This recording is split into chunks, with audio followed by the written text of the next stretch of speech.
போதையில்லா தமிழ்நாடு விழிப்புணர்வு மாதம்.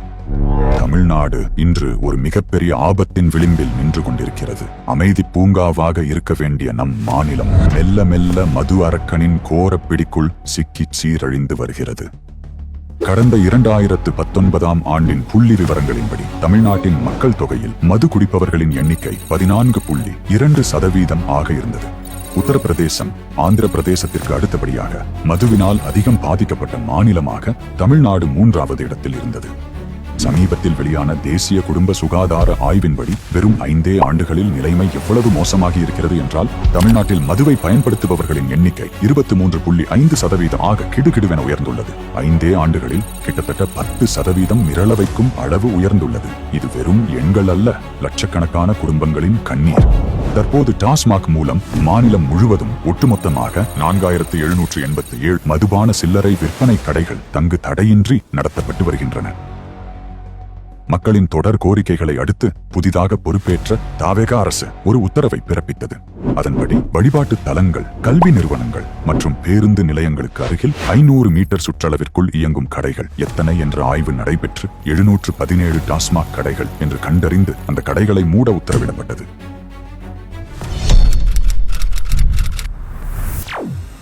சென்னையில் சில பகுதிகளில் நாம் நடத்திய நேரடி கள ஆய்வில் அதிர்ச்சியூட்டும் உண்மைகள் வெளிவந்துள்ளன.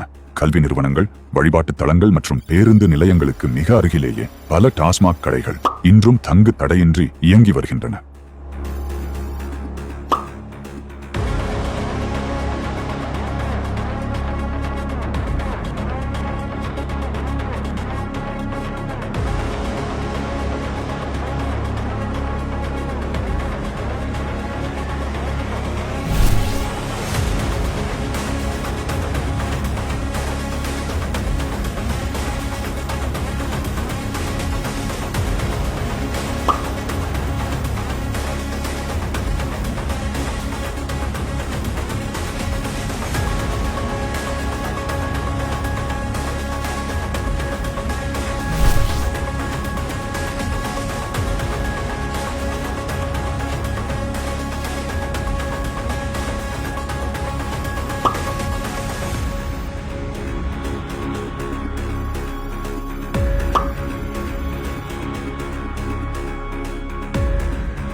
சிந்தித்து பாருங்கள், தலைநகர் சென்னையிலேயே தடை செய்யப்பட்ட இடங்களுக்கு அருகில் இத்தனை டாஸ்மாக் கடைகள் திறந்திருக்கின்றன என்றால் மற்ற மாவட்டங்களில் இந்த நிலைமை எப்படி இருக்கும்? உங்கள் மாவட்டத்திலும் தடை செய்யப்பட்ட பகுதிகளில் இயங்கும் டாஸ்மாக் கடைகள் இருந்தால் அதை நீங்களாகவோ அல்லது நமது வீதி லீடர்ஸ் தலைவர்களுக்கு தெரியப்படுத்தியோ இது குறித்து கலெக்டரிடம் மனுவாக கொடுக்கவும். நம் எதிர்கால சந்ததியினரை சீரழிக்கும் பேராபத்தான மதுவானது நம் வீடுகளையும் சமூக அமைதியையும் முற்றிலுமாக அழித்துவிடும். இந்த அவல நிலைக்கு எதிராக நாம் விழித்துக் கொள்ள வேண்டிய தருணம் இது. மது அரக்கனை ஒழிக்க ஒன்றிணைவோம். நம் தமிழ்நாட்டை காப்போம். மாறுவோம், மாற்றுவோம்.